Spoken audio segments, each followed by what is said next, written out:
Dans l'actualité également, Alexis, nouveau week-end de mobilisation pour les opposants à l'A69. Mais oui, le feuilleton concernant le vaste projet d'autoroute entre Castres et Toulouse se poursuit. Le chantier, vous le savez, a pu reprendre il y a quelques jours après le feu vert de la justice administrative. Mais les militants écologistes, quelques milliers parfois radicalisés, ne l'entendent pas de cette oreille. Ont décidé d'organiser donc ce week-end un grand week-end de mobilisation, week-end surnommé Turbo Teuf.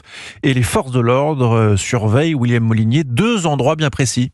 Les gendarmes anticipent un scénario bien identifié. D'abord, les manifestants fixent les forces de l'ordre à 2 endroits très précis, au château de Scopon, où le rassemblement a été interdit par la préfecture, puis à une trentaine de minutes en voiture, un peu plus loin, dans le petit village d'Ambre.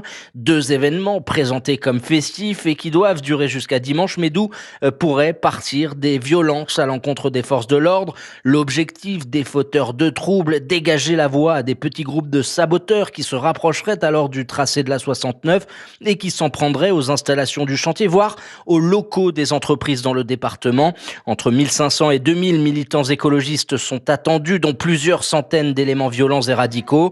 Selon les informations d'Europe 1, 15 unités de force mobile sont envoyées dans la région, soit environ 1500 gendarmes mobiles et CRS. Par ailleurs, 6 véhicules blindés et Centaure sont sur le terrain. L'année dernière, malgré l'interdiction de manifester, plusieurs centaines d'activistes avaient pu rejoindre le lieu des travaux. Des affrontements avaient alors éclaté avec les forces de l'ordre. William Molinier du service police-justice d'Europe 1.